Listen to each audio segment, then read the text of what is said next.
네, 오늘 누가복음 강해 다 같이 보실 말씀은 누가복음 8장 49절에서 56절까지.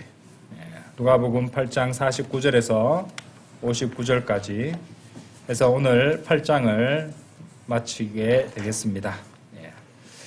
그래서 이제 누가복음도 한 12장까지만 하면은 이제 전체 동영상이 다 올라갔으므로 그 다음에는 또 다른 책을 하도록 하겠습니다.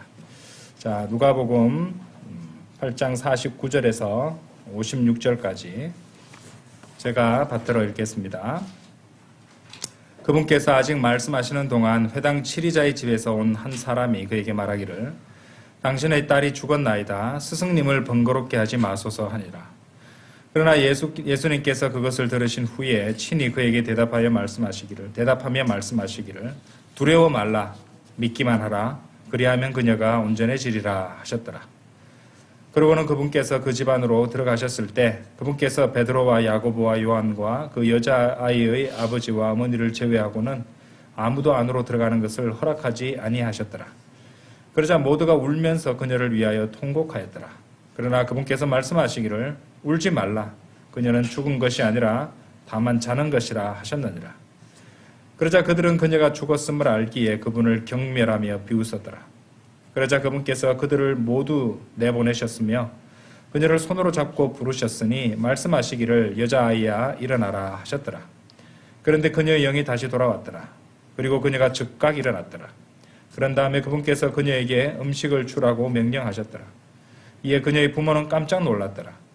그러나 그분께서는 무슨 일이 일어났는지 그들이 아무에게도 알려서는 안 된다고 그들에게 명하셨더라. 네, 오늘 드릴 말씀 제목은 아무 소망도 없는 다른 자들 같이 슬퍼하지 말라.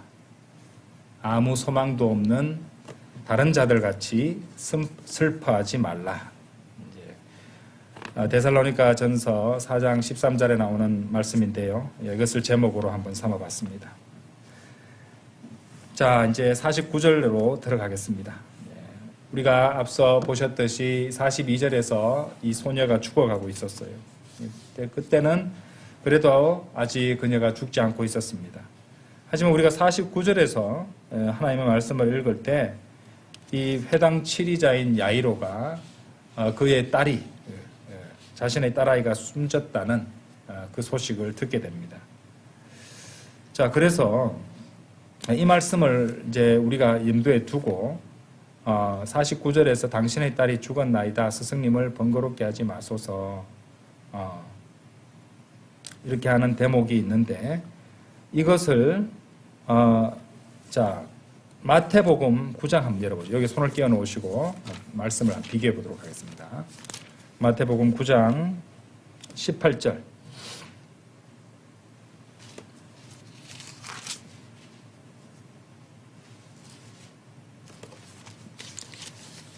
자, 마태복음 9장 18절인데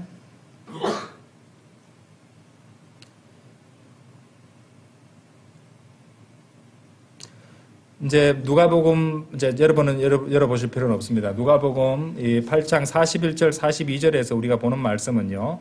야이로라는 회당 치리자가 찾아와서 예수님의 두 발 앞에 엎드려서 자신의 집안으로 와주시기를 간청하면서 경배하는 것을 제가 지난주에 설명을 드렸습니다. 저번에 말이죠. 그러면서 42절에 보시면은 12살, 약 12살이 된 하나뿐인 외동딸이 있었는데 그녀가 누워서 죽어가고 있었기 때문이라 이렇게 누가는 기록하고 있어요. 그리고 49절에서 당신의 딸이 죽었나이다. 스승님을 번거롭게 하지 마소서. 이렇게 말하는 것이거든요. 근데 마태복음 9장 18절을 보시면은 보라 그분께서 그들에게 이것들을 전하시는 동안 어떤 치리자 한 명이 와서 그분께 경배하며 말씀드리기를 제 딸이 방금 죽었나이다. 그러나 오셔서 당신의 손을 그녀에게 얹어주소서. 그리하면 그녀가 살아나리이다 하였더라. 자, 마태복음 9장 18절에 나오는 진술하고 우리가 좀 전에 보셨던 누가복음의 진술들을 서로 비교해 보시면은 이렇게 모순이 되는 것처럼 보입니다. 그래서 성경을 부인하고 싶고 성경이 인간들의 이제 이렇게 인간들의 저작이고 또 불완전한 것도 있고 틀린 것도 있다라고 주장하고 싶은 사람들은 아주 쾌재를 지르면서 이 봐라 여기도 모순이 있지 않느냐 이런 식으로 이제 말을 할 수도 있습니다. 하지만 우리가 앞서 이제 공부하셨던 이 가다라의 이 미친 사람 이야기도 그렇고 또 이제 뒤에 우리가 공부하시겠지만은 이 이제 눈먼 자 바르티메우스를 치유하는 이 대목에서도 이래 보시면은 그 기록상의 차이가 나타나요. 그런데 이제 마음을 하나님의 말씀은 완전하고 무오하고 이 사복음서가 이렇게 서로 다른 관점에서 보고 있고 그 말씀들이 서로 상호 보충적이고 조화의 법칙이 있다는 것을 우리가 알고 보면은 아무 문제가 되지 않습니다.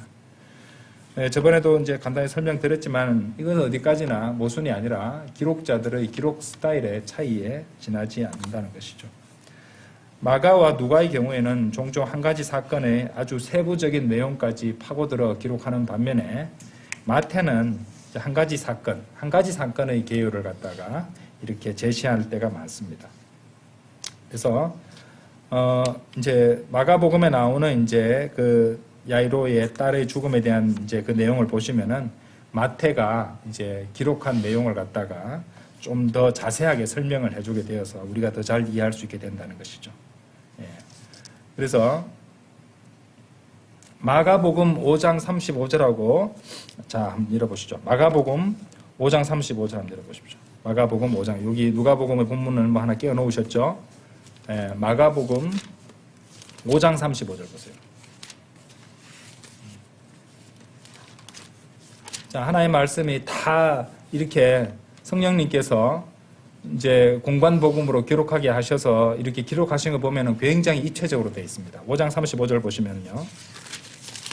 우리가 눈여겨보시면 여러분들이 다 보시면은 여기에 또 굉장히 중요한 정보가 담겨 있구나라고 생각하실 것이에요. 그분께서 아직 말씀하시는 동안 회당 7위자의 집에서 어떤 자가 와서 말하기를 당신의 딸이 죽었나이다. 어찌하여 당신은 스승님을 자 그다음에 뭐가 더 있습니까? 더 번거롭게 하시나이까 하였더라. 이렇게 말씀하시죠. 마가복음 5장 35절은요. 더 번거롭게 한다는 표현이 나왔어요. 누가복음 8장 49절에서는 스승님을 번거롭게 하지 마소서. 번거롭게 하지 마소서와 더 번거롭게 하시나이까는 얘기가 다릅니다. 더 번거롭게 한다는 그 표현이 갖고 있는 의미가 분명히 있다는 것이죠.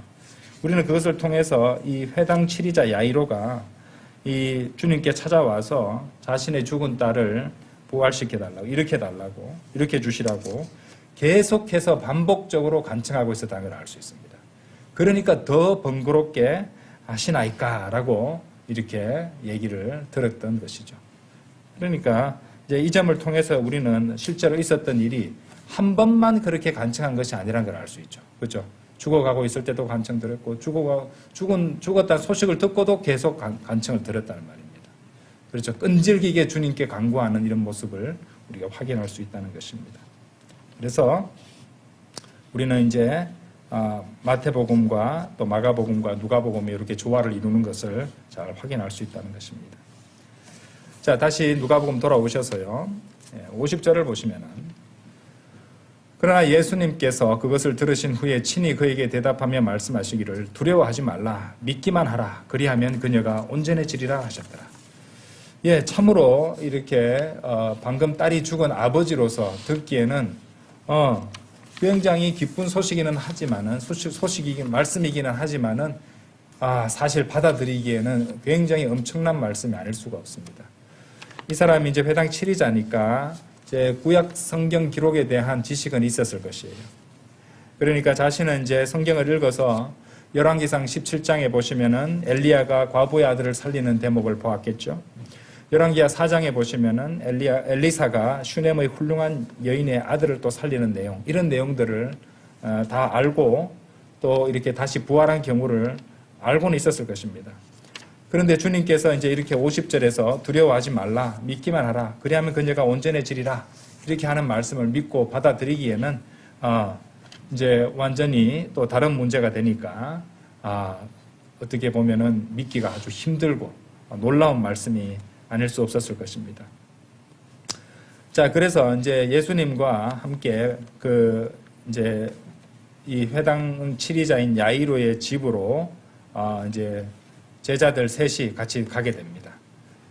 여기 이제 같이 들어간 세 사람은 예수 그리스도의 소위 말하는 이 이너서클이라고 하는 최측근에 해당하는 사람들인데, 이제 요것들은 이제 저번에 제가 이제 그 대환란 관련해서 공부하면서 어떤 세 가지 부류에 대해서 설명을 드렸던 적이 있습니다. 이 세 가지 부류가 사실은 세 가지 수준의 섬김과도 연결이 되어 있고, 또 세 가지 수준의 열매 맺음과도 연결이 되어 있다는 것을 설명드렸는데 기억나실 것입니다. 마가복음 4장 20절에 보시면은 좋은 토양에 뿌려진 것들은 이들이니 말씀을 듣고 말씀을 받아들여라죠. 그것을 받아들여. 말씀을 듣고 그것을 받아들여. 말씀을 받아들여서 일부는 30배, 일부는 60배, 일부는 100배 열매를 내는 자들과 같으니라. 이런 말씀이 나오거든요. 그처럼 열매 맺는 것도 30배, 60배, 100배가 있고요. 계시록에도 여러분 기억나실 것입니다. 계시록 12장 11절에서 이제 사탄의 삼위일체를 이기는 세 가지 요소에 대해서 우리가 공부했던 기억나시죠? 그런데 이것도 하나의 섬김의 세 가지 수준이 될 수 있다는 것이죠. 어린 양의 보혈로 구속받은 모든 사람들이 어린 양의 보혈의 단계가 있을 것이고, 말씀을 또 증언하는 것은 또 다른 단계가 될 것이고, 그 다음에 죽음에 이르기까지 자신들의 생명을 사랑하지 않고 주님을 위해서 섬기는 그 섬김의 경지가 있을 것입니다. 계시록 17장 14절에도 부르심을 받고 부르심을 받은 자들, 그 중에 또 선택된 자들, 그리고 신실한 자들, 이렇게 해서 세 가지 수준의 열매 맺음과 섬김에 대해서 이렇게 공부를 했었는데, 어쨌든 이제 제자들도 가장 사랑하는 이제 하나님 주님께서 가장 사랑하시는 제자였던 요한이 있고요. 그리고 이너서클인 요한, 그리고 이제 야고보, 이제 베드로 이렇게 세 명이 또 있고 12제자들이 또 수준이 있고 그렇게 된다는 것입니다. 그런 것들은 이전에 했던 것들이니까 이제 그 정도만 하면 될 것 같아요. 자, 그래서 이제 계속해서 보도록 하겠습니다. 52절을 보시죠. 그러자 모두가 울면서 그녀를 위하여 통곡하였더라. 방금 제가 보셨던 부분이 51절이었습니다. 그분께서 베드로와 야고보와 요한과 그 여자의 아버지와 어머니를 제외하고는 아무도 안으로 들어가는 것을 허락지 아니하셨더라. 그래서 제가 그거 가지고 설명을 드린 겁니다. 52절이에요. 울지 말라. 그녀는 죽은 것이 아니라 다만 자는 것이라 하셨느니라. 이렇게 말씀하시죠. 모두가 울면서 그녀를 위하여 통곡하였더라라는 말씀이 나옵니다. 이제 이 성경 시대에 이 유대 지방의 이제 관습을 이해하실 필요가 있는데, 당시에는 이제 이 장례식을 위해서 사람이 죽으면 장례식을 위해서 이렇게 직업적으로 와서 애곡하는 사람들이 있었어요. 그러니까 직업적인 애곡꾼들이 있었어요. 그리고 음악가들도 있었단 말입니다. 마태복음 9장 23절에도 나오는데, 마가의 경우에는 마가복음 5장 38절에서 소란함과 흐느끼게 울며 격하게 통곡하는 자들이라고 이렇게 언급하고 묘사하고 있습니다. 그러니까 소란스러웠다는 말이에요. 상당히. 그래서 우리나라도 이렇게 사랑하는 가족이 죽거나 또 사랑하는 자녀가 사고로 죽게 되면은 정말로 아주 구슬프게 웁니다. 아주 막 통곡을 하면서, 또 우리 민족이 보면은 그렇게 감정적으로, 특히 여성들은 공감을 잘하고, 또 한 사람이 울게 되면 옆에서 같이 다 훌쩍훌쩍 울면서 통곡을 하고 울게 되는 그런 장례식장의 모습도 있습니다. 저도 옛날에 제자가 안타깝게 교통사고로 죽었는데, 또 몽상을 갔을 때 그 어머니가 저를 잡고 통곡을 하면서 우시는데 가슴에 찢어질 때 굉장히 아프더라고요. 그처럼 이렇게 참으로 그렇게 아주 통곡을 하고 구슬프게 우는 그 이면에는 다시는 이 사람을 만나지 못할 것이다. 이런 다시는 만날 수 없을 것이다. 영영 이별이다. 뭐 이런 생각이 깔려 있을 것이라고 생각합니다. 뭐 혹자는 사람이 우는 이유는, 사람이 죽었을 때 우는 이유는 남겨진 자신의 모습이 너무 불쌍해서 운다고 이렇게 분석하는 사람도 있는데, 아니 그것보다도 다시는 만나지 못한다는 그 생각이 너무도 슬퍼서 그렇게 된다고 말할 수 있을 것입니다. 하지만 우리가 성경 기록에 비추어서 하나님의 말씀에 비추어서 이런 것을 봤을 때 이것이야말로 그러니까 죽고 나서 사람의 혼이 어디로 가는지를 전혀 알지 못하는 이교도들의 전형적인 표시가 바로 이런 것이라는 것이죠. 사람이 죽었을 때 그것에 대한 반응이라 이 말이죠. 사실 이제 이 동양권과 또 이제 기독교 문화권의 국가에서의 장례식 장면도 보시면요, 상당히 다릅니다. 이제 기독교 신앙을 갖고 있는 사람들은 사랑하는 사람이 먼저 잠들어도 다시 만나게 될 것을 알고 믿기 때문에 이렇게 좀 담담하게 받아들이는 면도 있는데요. 근데 이제 이러한 이제 성경적 믿음이 없는 그런 사람들의 경우는 영영 이별이라고 생각하니까 세상을 모두 잃은 것처럼 세상에서 가장 슬픈 사람이 된 것이냐 목소리를 높여서 흐느끼고 격하게 통곡한다는 것이죠. 뭐 우리나라뿐만이 아니라 뭐 이슬람도 마찬가지라고 합니다. 이제 이슬람 장례식에도 보면은 이렇게 직업적으로 애곡하는 애곡군들이 나오는데 보면 굉장히 시끄럽습니다. 굉장히 시끄럽다 하면 좀 신뢰가 될 수도 있겠지만은 소리들이 엄청나게 큰 소리로 그렇게 통곡하고 울음소리가 들린다는 말이죠. 그래서 이제 거기 다큐멘터리나 이런 것들 한번 찾아보시면은 이란의 그 호메인이라는 사람이 사망했을 때 그 장례식에 참석했던 애국군들이 막 히스테리컬하게 막 비명 소리를 지르면서 막 통곡을 하고 울고 막 하면서 그 호메이니의 어떤 그 이제 시체 조각이라도 좀 가지고 어떤 유물로 삼고자 하는 그런 시도에서 그런지 몰라도 그 호메이니의 시체를 갖다가 막 찢어 밝히고 이렇게 하는 그런 장면까지 연출됐다고 합니다. 그렇죠?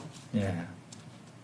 그런데 이런 것들은 참으로 우리가 갖고 있는 기독교 신앙과는 너무도 차이가 나는 그런 모습이라고 하겠습니다. 그러니까 핵심은 그겁니다. 죽으면 자신이 어디로 가는지, 죽은 사람이 어디로 가는지 알지 못하기 때문에 더더욱 슬프게 느껴지는 것이죠. 하지만 이런 반응들에 대해서 주님께서는 이렇게 말씀하세요. 53절 보세요. 그러자 그들은 그녀가 52절입니다. 그 후반부예요. 울지 말라. 그녀는 죽은 것이 아니라 다만 자는 것이라.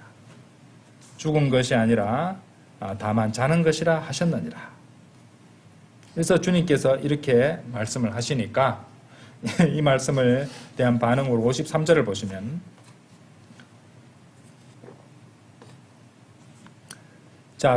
그러자 그들은 그녀가 죽었음을 알기에 주님께서 그렇게 말씀하시는데 자기들도 안다 이거죠. 자기들이 먼저 밟고 확인했고 다 알기 때문에 알기에 예수님이 좀 이렇게 뭔가 좀 덜 떨어진 사람처럼 생각했을 것입니다. 그분을 경멸하며 비웃었더라. 하나님을 비웃었다는 거예요. 자신이 아는 걸 가지고. 하나님께서 그렇게 말씀하셨는데 경멸하면서 비웃었다는 것이죠. 그러니까 예수님께서 죽은 소녀를 보고 자고 있다고 말씀하시니까 조롱하면서 비웃었다는 말입니다. 그런데 여기서 우리가 무엇을 알 수 있냐면요. 분명 주님께서는 이 주님을 비웃는 사람들과는 다른 관점에서 지금 이 상황을 보고 계신다는 것이에요. 그렇죠? 이 사람이 보는 방식과 주님께서 보는 방식이 다르다는 것입니다. 우리는 당연히 주님께서 보시는 방식으로 모든 것을 바라봐야 됩니다. 그렇죠? 주님의 관점에서 죽음은 어떤 것이냐면은 우리 그리스도인의 관점에서 마찬가지. 주님의 관점에서 죽음이라는 것은 어떤 것이냐? 자고 있는 것이에요. 그것이 주님께서 바라보는 관점입니다. 왜냐하면은 잠이 들면 언젠가는 깨어나기 때문이에요. 그렇죠? 그래서 그 죽음은 언젠가는 다시 부활하기 때문에 주님께서 자고 있는 것이라고 말씀을 하셨다는 것입니다.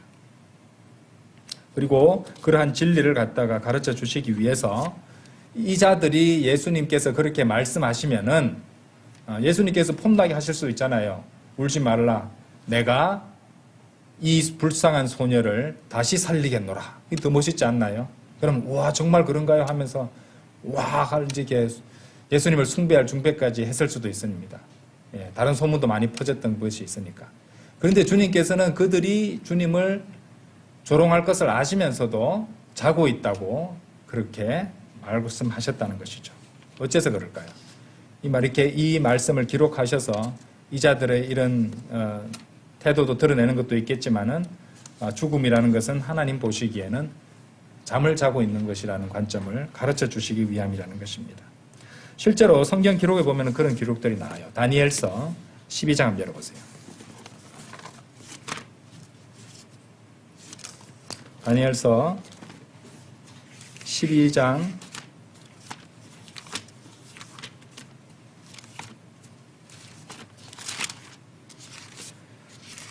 12장 2절에 보시면은 그리고 진토 가운데 잠자는 잠잔다는 표현이 나왔죠. 잠자는 자들의 많은 수가 깨어나리니 얼마는 영원한 생명에 이르고 얼마는 수치와 영원한 모멸에 이르리라. 그래서 잠자는 자가 나오고 깨어난다는 표현으로 부활을 말씀하시고 있다는 것입니다. 이 복음서에 나오는 모든 유대인들은요, 사실 마지막 날에 전체적이고 일반적인 부활이 있을 것이라는 것을 믿었어요. 그죠? 자, 이것을 이제 찾아서 보고 말씀을 드리도록 하겠습니다. 요한복음 11장 한번 열어보세요. 요한복음 11장. 지금 나사로를 살리시는 그 이제 대목이 나오는 장인데요. 11장, 자, 마르다 나오는 24절부터 26절까지 보겠습니다.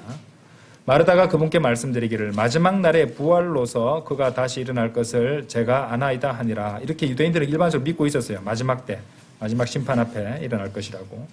예수님께서 그녀에게 이같이 말씀하셨느니라. 나는 부활이요 생명이라. 나를 믿는 자는 비록 그가 죽었을지라도 그가 살리라. 그리고 누구든지 살아서 나를 믿는 자는 결코 죽지 아니하리라. 너는 이것을 믿느냐? 이렇게 말씀하셨다는 것입니다. 그래서 이제 예수님께서 나사로를 죽은 자들 가운데 살리시라 할 때 마르다에게 이렇게 하셨던 이 말씀은 만일 여러분이 그분을 믿는다면은 그 마지막 날 전에 일어나게 될 것이고 그분께서 돌아오실 때 여러분이 살아있다면 결코 죽지 아니하실 거라는 그런 말씀을 하고 계신 것이나 다름없습니다. 자, 우리 신약 성도들에게 적용하자면요. 만일 여러분이 예수님 안에서 잠든다면 주님 오시기 전에 먼저 잠든다면 말이죠. 교회의 휴거시에 살아있는 성도들과 함께 들림을 받게 됩니다. 그렇죠? 데살로니가 전서 우리 잘 아는 말씀 4장 한번 가보실까요?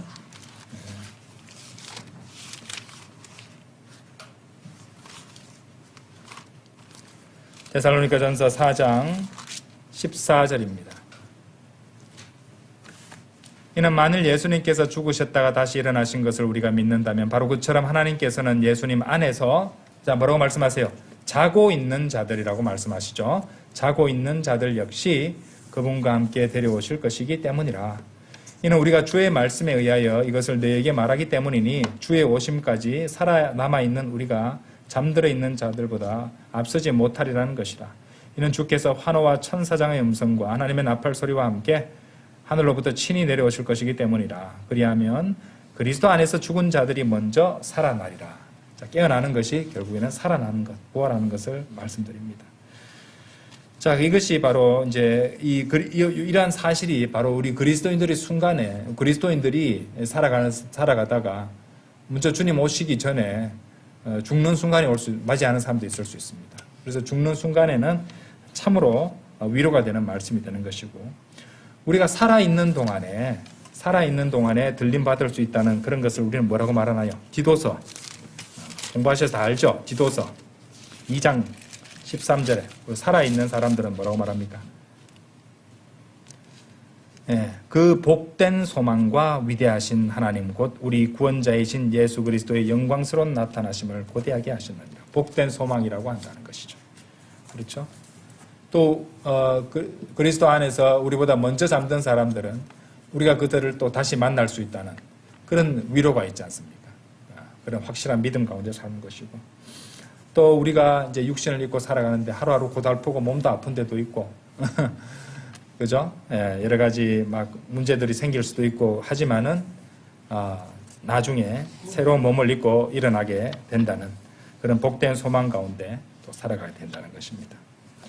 자, 다시 이제 누가복음 8장 돌아가셔서 8장 54절 보시죠.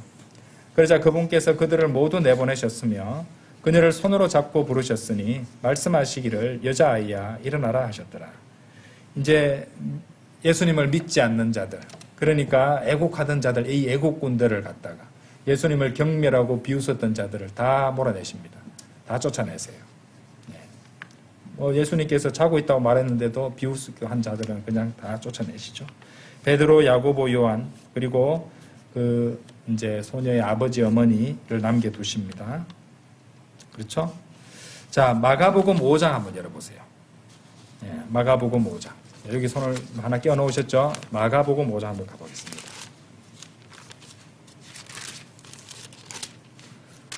마가복음 5장에서는 어떻게 기록하고 있는지 한번 보도록 하겠습니다. 40절, 41절. 그러자 그들은 그분을 경멸하며 비웃었더라. 그죠? 주님께서 그 앞에서는 좀 더 다른 말씀도 하셨죠. 39절 보시면 너희는 어찌하여 너희는 이 야단 법석을 피우고 흐느껴 우느냐. 왜냐하면 7절에 이제 38절에 보시면은 소란함이라는 표현을 쓰셨죠. 그러고 나서 야단 법석이라는 표현도 나왔어요. 그 소녀는 죽은 것이 아니라 다만 자는 것이라 하시니라. 40절 그러자 그들은 그분을 경멸하며 비웃었더라. 그러나 그분께서 그들 모두를 내보내신 후에 다 내보내셨어요. 자신이 그 소녀의 아버지와 어머니와 또 그분과 함께한 자들을 누구예요? 아까 말씀드렸던 그 베드로, 야고보, 요한 이 이너서클 3명을 말하고 있는 거예요. 그래서 데리고 그 소녀가 누워 있는 곳으로 들어가시더라. 41절에 보세요. 지금 누가복음에는 없는 정보가 나오고 있어요. 그러고 나서 그분께서 그 소녀를 손으로 잡으시고 그녀에게 말씀하시기를 탈리다 쿠미 하셨으니 그것은 소녀야 내가 너에게 말하노니 일어나라라고 해석되느니라. 자, 여기에 헬라어로 기록되어 있는 이 복음서에 탈리다 쿰이라는 외국어가 다른 언어가 기록되어 있다는 말이죠. 그렇죠? 탈리다 쿰이는 아람어예요. 아람어로 뜻은 여자아이야 또는 뭐 소녀야 일어나라 이런 의미입니다. 우리가 누가복음을 통해서도 알 수 있죠. 그래서 탈리다 쿰이는 여자아이야 또는 소녀야 일어나라. 그런데 실제로 예수님께서는 그때 뭐라고 말씀하셨냐면은 아람어로 말씀하셨다는 것입니다.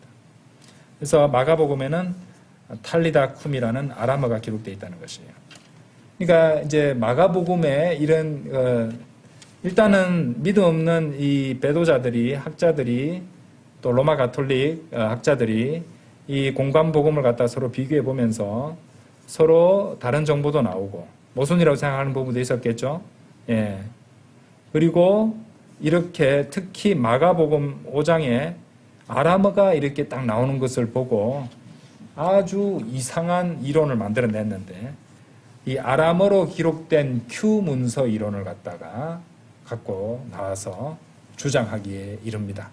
무슨 말이냐면은 아람어로 기록된 큐 문서가 있고 그 복음서의 기록자들이 그 큐 문서를 보고 이렇게 적당히 베껴 쓰고 편집하고 각색하고 이런 식으로 배열하고 이런 식으로 했다는 것이죠. 그래서 큐 문서가 있고 그것으로부터 마태복음, 마가복음, 누가복음이 나오게 되었다. 이 공관복음 3권의 책이 그렇게 나오게 되었다라고 주장하는 것이에요. 자, 이렇게 이제 이런 배도한 학자들이 그렇게 주장하니까 누가 제일 반기며 좋아했냐면요. 로마 가톨릭이 가장 좋아했습니다.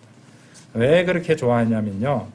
이 복음서 저자들이 서로 이제 존재하지도 않는 이 가상의 큐 문서를, 아람어로 된 큐 문서를 서로 이제 베껴 쓰고 편집하고 배열하고 각색했다는 것이 되면은 우리 이제 이 바이블 빌리버들이 주장하듯이 주장이 아니고 사실이니까 그죠?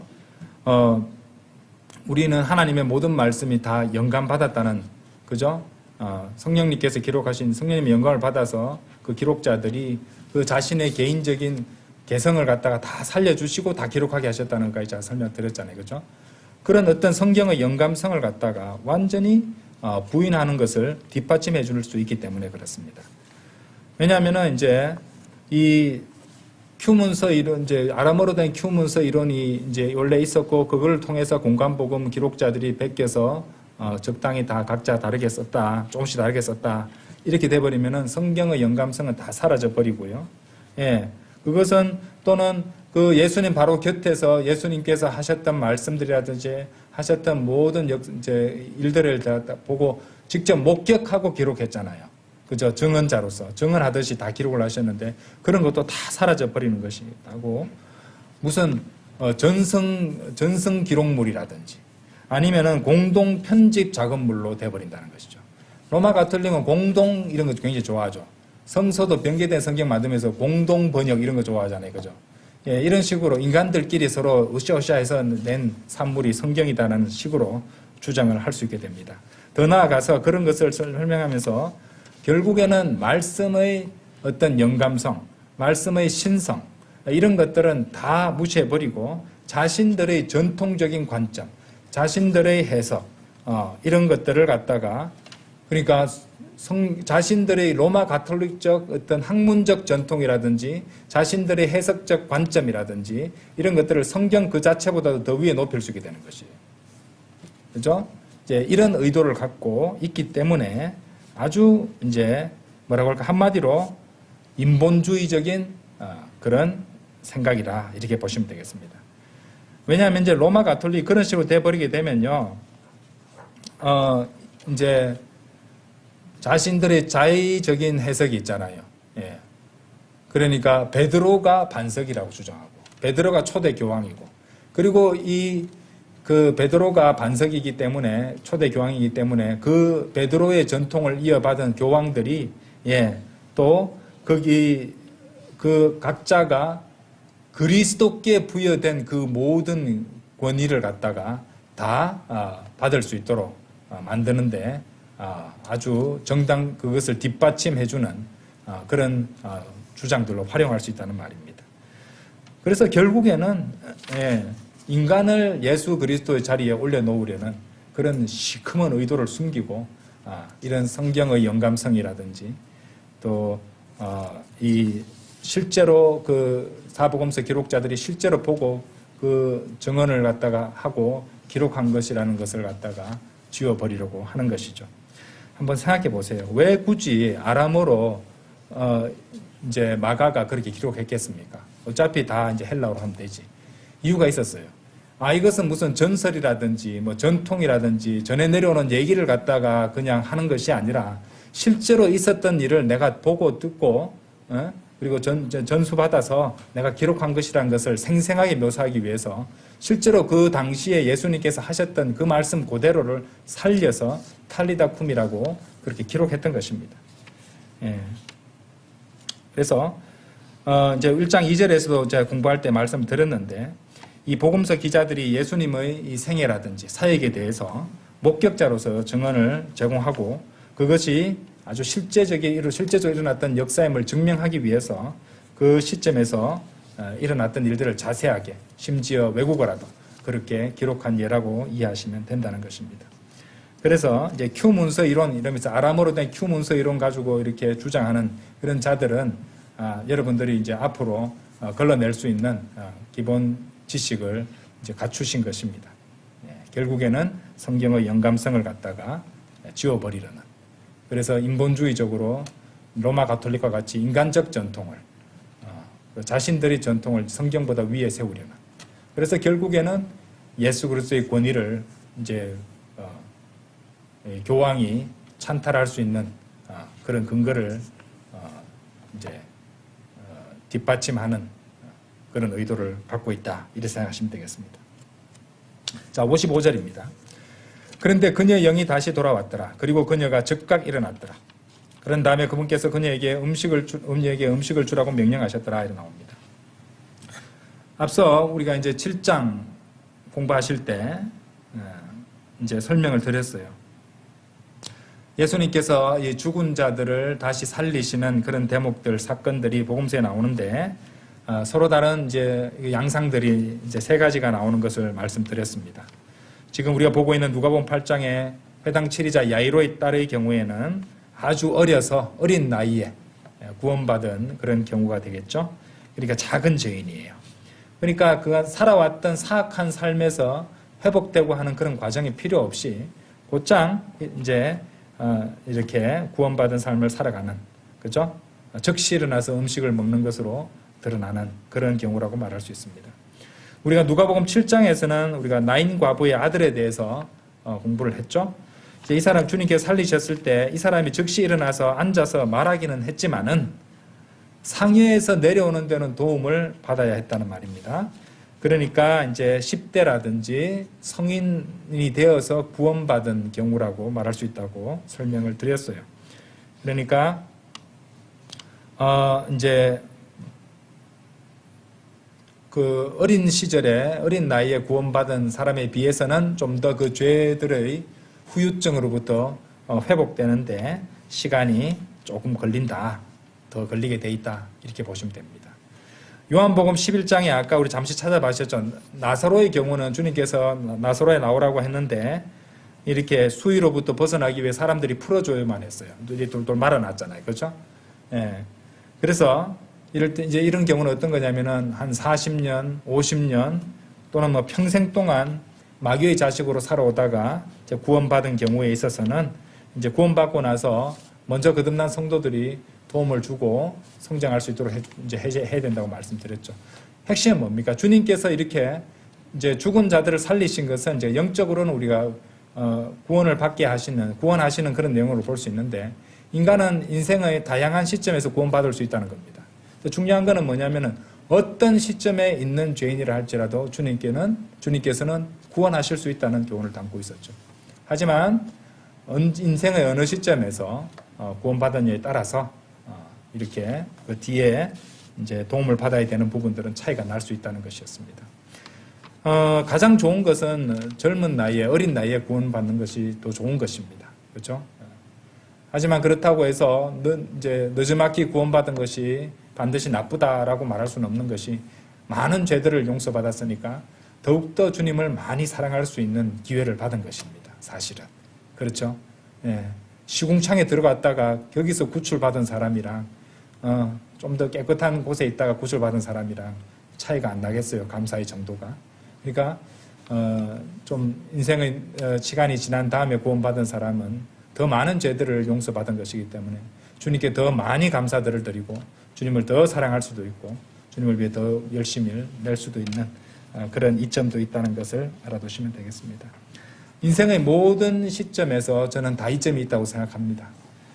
우리 성도들, 우리 교회도 그렇고 연세가 있으신 분들이 있는데 연세가 좀 들어서 몸이 약해지고 또 할 수 있는 일도 많이 줄었다고 낙심하지 마십시오.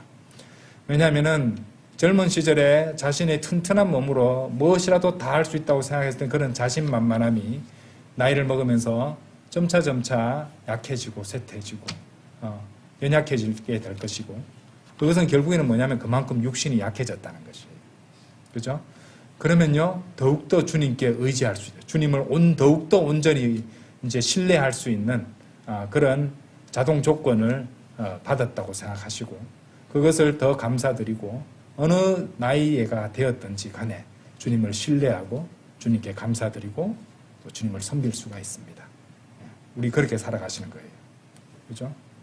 우리 러크만 목사님도 잘 걷지도 못하는데 이 지팡이 들고 그죠? 성경을 갖다 거리에서 휘두르면서 할 수 있는 데까지 복음도 전하고 그렇게 노력하셨잖아요. 그죠? 그래서 주님께 더욱더 의지할 것이가 있다. 이렇게 생각하시면은 뭐 나이 드는 것이 마냥 나쁜 것만은 아니다. 이렇게 말할 수 있을 것입니다. 자, 어쨌든 구원으로서의 그런 어떤 영의 부활을 이제 제가 설명을 드렸는데 우리 그리스도인들 이제 이 그리스도인들이 장차 우리가 경험하게 될 것은 실제적인 몸의 부활도 우리는 겪게 될 것이라는 것을 그런 복된 소망 가운데 살아가고 있죠.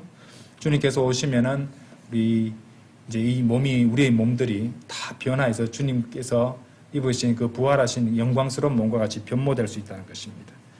자, 그것이 바로 우리가 실제적으로 또 부활할 수 있는 그런 소망 가운데 산다는 것이죠. 자, 로마서 8장 11절 한번 열어보시겠습니다. 로마서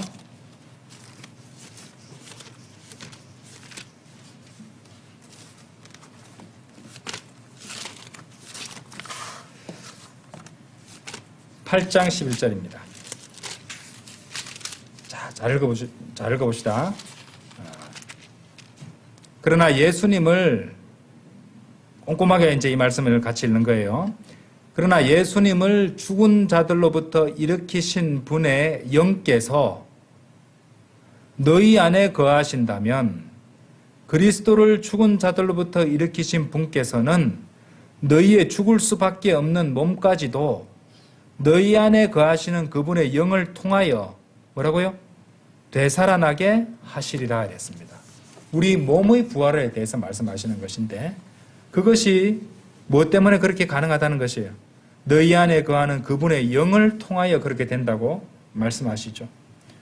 그러니까 풍선에 이 헬륨 가스 같은 걸 가득 채웠기 때문에 풍선을 이렇게 불어서 채워서 놓으면 위로 올라갑니다. 그 위로 올라가게 만드는 것은 결국에는 풍선 안에 들어있는 그 가스 때문에 그렇게 된다는 것이죠. 그죠? 그것을 위로 올라가게 만드는 뭔가가 들어있기 때문에 그렇게 풍선 그 자체만 가지고는 올라갈 수 없습니다. 풍선 안에 들어있는 그 헬륨 가스 때문에 풍선은 올라가는 것이잖아요. 그처럼 주님께서 예수님 안에서 잠든 모든 이들을 하늘 본향으로 데려가시기 위해 돌아오실 때 자, 우리보다 먼저 잠든 사람들을 무덤 밖으로 나오게 하는 것이 뭐겠습니까? 아까 로마서 8장 11절에서 보셨듯이 예수 그리스도를 다시 되살아나게 하셔서 올라가게 하셨던 것과 똑같은 그것이 그 분이 그죠? 그 영이 그렇게 가능하게 해준다는 것입니다. 바로 그것이 그리스도의 영이고 우리 안에 이제 내주하시는 그리스도의 영, 성령님이라는 것입니다. 그렇죠? 자, 그래서 우리 안에 계시는 이 성령님이 계시기 때문에 우리는 반드시 부활하게 될 것이라는 것이죠. 그리고 올라가게 될 것이라는 것입니다. 자, 다시 누가복음 8장 돌아오셔서 56절 보십시오. 그런데 그녀의 영이 다시 돌아왔더라. 그리고 그녀가 즉각 일어났더라. 그런 다음에 그분께서 그녀에게 음식을 주라고 명령하셨더라. 자, 56절. 이에 그녀의 부모는 깜짝 놀랐더라. 그러나 그분께서는 무슨 일이 일어났는지 그들이 아무에게도 알려서는 안 된다고 그들에게 명하셨더라. 주님께서 이런 명령을 한 번씩 하십니다. 그렇죠? 5장 14절에서도 이 나병 환자를 갖다 이제 이렇게 나병 환자에게도 그런 말씀을 하셨는데 이렇게 이제 예수님께서 그렇게 치유해 주시고 나서 그들에게 이것을 갖다가 아무에게도 알리지 말라고 명령하신 이유가 있었습니다. 그것이 무엇인지 제가 설명을 드렸는데 기억나십니까? 왜 알리지 말라고 하셨냐면요.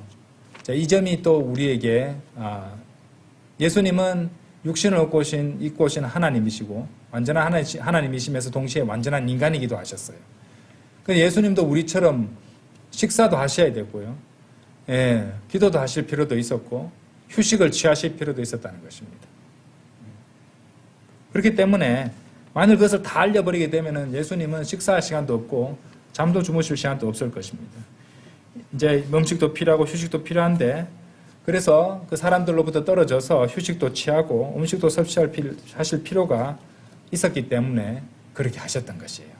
다른 의도가 있어서 그런 것이 아니라 그런 이제 우리가 똑같은 몸을 입고 오신 이제 인간의 몸을 입고 오셨기 때문에 그런 인간적인 어떤 필요를 충족시킬 시간도 필요하셨단 말이죠. 네. 그렇기 때문에 그런 말씀을 하셨던 것입니다. 그런데 그들이 그 명령에 순종했던가요? 앞서 우리가 5장 15절에서는 뭐라고 나오냐면은 그럴수록 그분의 명성이 더 널리 퍼져 나갔더라 이렇게 말씀하십니다. 예. 그러니까 이제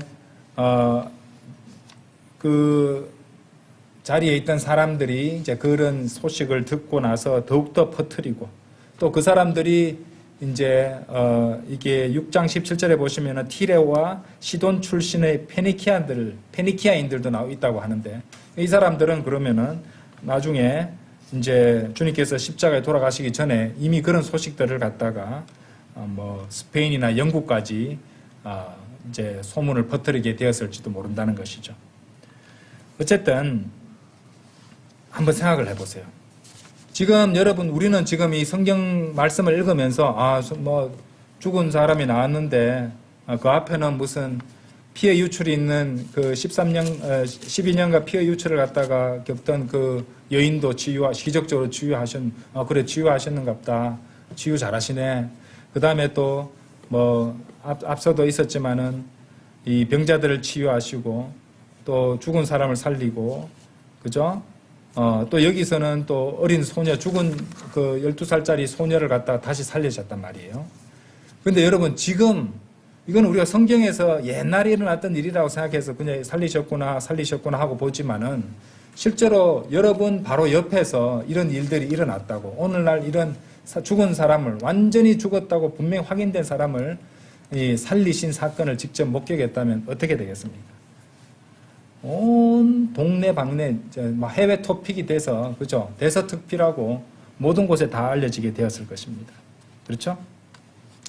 사실 이제 그 당시를 보시면요, 이제 특히 선원들을 통해서 이런 예수님의 있던 기적을 행하신 이런 이제 소문들이 이제 많은 곳에 아주 먼 데까지 먼 곳까지 이제 다 전달이 되었다고 합니다. 프랑스라든지 또 영국이라든지 스페인이라든지. 그래서 이제 이 사도행전 26장 26절 한번 보세요. 사도행전 26장 26절 뭐라고 말하냐면요,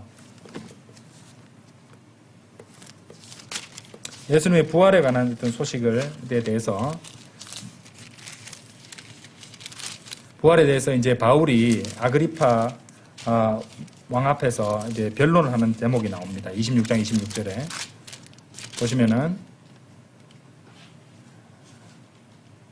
자, 페스투스에게 말해요. 이 일들에 관하여 왕께서 아시기에 당신 앞에서 저 역시 자유롭게 고하나이다. 이는 이 일이 어떤 구석에서 벌어진 것이 아니기에 이런 것들 중 아무것도 그에게서 숨겨지지 아니하였다고 제가 확신을 갖게 되었기 때문입니다. 그러니까 이게 무슨 말, 바울이 무슨 말이 하면은 어떤 구석에서 벌어진 것이 아니다. 이 말이 무슨 말이냐면요, 전역에 다 알려진 사건이었다는 것을 우리가 알 수 있다는 것이죠. 그렇죠? 그래서 이제 이 사도행전 2장에서 이제 예수 그리스도의 부활 소식은 럭커만 목사님의 주석에 따르면은 서쪽의 로마에서 동쪽의 페르시아까지 그리고 북아프리카와 소아시아 전역에 다 퍼졌다는 것을 알 수 있습니다. 왜 알 수 있냐면요, 사도행전 2장에 보면은 그곳에서 온 사람들 얘기가 나와요. 그렇죠? 그러니까 전혀 이렇게 터무니없는 추측이 아닙니다. 왜냐하면은 그 사도행전 2장 9절 11절에 보시면은 그 지역들이 쫙 열거되고 있거든요. 예. 이런 것을 통해서 예수 그리스도의 부활의 소식도 전역에 퍼지게 되었을 것이다. 이렇게 알 수 있다는 것입니다. 그런데 이제 주님께서 아까도 말씀드렸지만은 이제 그분의 어떤 인간적인 어떤 휴식이라든지 이제 음식 섭취라든지 이런 것들을 위해서 무슨 일이 일어났는지 아무에게도 알려서는 안 된다고 하는 말씀을 갖다가 이제 복음을 전하지 않기 위한 그 근거로서 제시하는 사람들도 있다는 것이 말이 안 되죠, 그죠? 주님께서 이런 거 아무에게도 알려서는 안 된다. 부활에 대해서 아무것도 알려서는 안 된다. 그래서 자기들끼리만 꼭꼭 숨어서 믿어야 된다는 식으로 하는 사람이 있는데 전혀 말이 안 됩니다. 그렇죠? 주님께서는 부활 후에는 전혀 그런 명령을 하지 않으셨어요. 부활 후에는 그러한 명령 절대로 안 하셨어요. 그렇죠? 우리는 전하고 선포하고 증거해야 된다는 것입니다. 자, 결론적으로 오늘 이제 드린 말씀의 제목인 데살로니가 전서 4장을 한번 가보겠습니다. 데살로니가 전서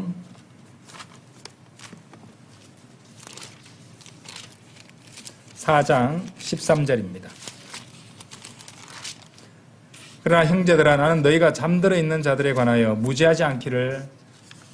무죄하기를 바라지 아니하노니 곧 너희가 아무 소망도 없는, 잘 보세요, 너희가 아무 소망도 없는 다른 자들 같이 슬퍼하지 않게 하려 함이라 라고 말씀하십니다. 오늘 우리는 주님께서 다시 살리신 한 소녀의 이야기를 살펴보았습니다. 그녀의 죽음에 대해서 애곡하던 자들은 주님께서 울지 말라 하시며 그녀가 잠들었다고 말씀하시니까 주님을 비웃고 경멸했던 것인데, 하지만 주님의 말씀은 진리였고 사실이었고 그것은 그들이 주님의 관점을 이해하지 못했기 때문임을 알게 되었습니다. 우리가 방금 읽으셨던 데살로니가 전서 4장에서도 바울은 그리스도인들이 아무 소망도 없는 다른 자들 같이 슬퍼해서는 안 된다고 말씀하고 있습니다. 예수님이 울지 말라고 하셨듯이 이 그리스도인들이 아무 소망도 없는 다른 자들 같이 슬퍼하고 있는 그런 사람들을 향해서 바울도 슬퍼해서는 안 된다고 말하고 있는 것입니다. 세상 사람들이 왜 슬퍼하냐면요, 결국에는 소망이 없기 때문에 슬퍼하는 것이에요. 결국엔 소망이 없기 때문에 그렇게 하는 것입니다. 자신들에게 아무 소망도 없다고 생각하니까 슬퍼하는 것이고, 그것은 당연한 것입니다. 아무 소망도 없으니까. 그런데 우리 그리스도인들은 달라요. 왜냐하면 우리 그리스도인들은 우리 안에 우리 주 예수 그리스도께서 내주하시기 때문입니다. 이것 하나 신비가 된다고 말씀하셨죠, 그렇죠? 그리고 그분이야말로 우리의 소망이십니다. 자, 골로새서 1장 27절 보세요. 골로새서 1장 27절. 하나님께서는 이 신비의 영광의 부요함이 무엇인지를 이방인들 사이에서 성도들에게 알리기를 바라시느니라. 이 신비는 너희 안에 계신 그리스도 곧 영광의 소망이시라. 그렇죠? 골로새서 1장의 주제는 결국 그겁니다. 결국 너희 안에 계신 그리스도 곧 영광의 소망이라는 것이죠. 우리 안에 그 영광의 소망이신 우리 주 예수 그리스도께서 계십니다. 그처럼 주님의 거룩한 영을 소유하고 그 거룩한 영을 소유하고 있는 사람은 부활의 소망 가운데 살아갈 수 있죠. 복된 소망 가운데 살아갈 수 있습니다. 이런 복된 소망 가운데 살아가는 성도들은 소망 없는, 그리스도 없는 세상의 죄인들처럼 슬퍼해서는 안 됩니다. 오히려 우리는 우리 안에 계신 성령님으로 인해서 주님께서 우리 이름을 불러주실 그 휴거의 날에 먼저 잠든 성도들이 일어나겠죠. 그 다음에 살아있는 우리들도 주님의 부활한 몸처럼 변한 몸으로 하늘로 솟구치게 될 것을 우리는 알고 믿고 소망하며 살아가야 된다는 것입니다. 물론 우리 인생에는 고난과 환난이 그치지 않습니다. 하루를 돌아볼 때 서글픈 생각이 들 때도 있을 것이고 낙심할 때도 있을 것입니다. 주님께서 다 아십니다. 하지만 모든 것들을 아시는 분께서 이렇게 기록해 놓으셨습니다. 로마서 5장 한번 열어보세요. 로마서. 주님께서는 우리 인생에 환난이 있다는 것을 알고 계세요. 5장 1절부터 4절까지 보겠습니다. 그러므로 믿음으로 정당함을 입증받은 우리에게는 우리 주 예수 그리스도를 통하여 하나님과 함께한 화평이 있느니라. 또한 우리가 그분으로 말미암아 우리가 서 있는 이 은혜 안에 믿음으로 들어감을 믿으며 하나님의 뭐라고 되세요? 영광의 소망을 크게 기뻐하느니라. 자, 3절. 그런즉 우리는 그렇게 할 뿐 아니라, 자, 하나님은 알고 계십니다. 환난들도 기뻐하나니. 환난이 있다는 걸 알고 있어요. 환난들도 기뻐하나니. 환난을 없애주신다고는 안 했어요. 그죠? 환난들을 기뻐하나니라고 말씀하신 거예요. 왜냐하면 환난들이 필요하기 때문에 주신 것이에요. 환난은 뭐 때문에 그렇습니까? 환난은 인내를 이루고, 인내는 경험을 이루고요. 경험은 소망을 이루는 줄을 알기 때문이라고 말씀하십니다. 건너뛰는 게 없어요. 프로세스가 다 있는 거예요. 환난은 인내를 이루고 인내는 경험을 이루며 경험은 소망을 이루는 줄 알기 때문이라고 말씀하십니다. 그래서 주님 안에서 당하는 또 이 세상을 살아가면서 겪게 되는 환난들도 우리는 기뻐할 수 있습니다. 그렇죠? 우리 안에는 영광의 소망이기 때문에 얼마든지 기뻐할 수 있습니다. 그리고 그것이 실제적으로 우리에게 도움이 됩니다. 왜냐하면 그 환난들이 그 소망을 더욱더 크게 만들어주거든요. 어떤 과정으로? 환난이 인내를 이루고 인내가 경험을 이루고 경험이 소망을 이루게 된다는 것입니다. 그러므로 사랑하는 성도 여러분, 이 세상이 아무리 힘들다 할지라도 주님을 섬기면서 사는 길이 때로는 낙심되고 힘들게 느껴진다 할지라도 아무 소망도 없는 다른 자들 같이 슬퍼하지 마십시다. 그죠? 주님께서 공중에 오셔서 우리들의 이름을 불러주실 때가 또 더욱더 가까워졌습니다. 그러니까 우리는 하나님의 영광의 소망을 크게 기뻐하며 복된 소망 가운데 살아가는 것입니다. 그리고 주님께서 환난을 허락하신다면 크게 기뻐해야 됩니다. 왜냐하면 하나님께서 우리에게 뭘 주시는 것이에요? 더욱더 큰 소망을 가질 기회를 제공하고 계시는 것입니다. 다 같이 기도드리도록 하겠습니다.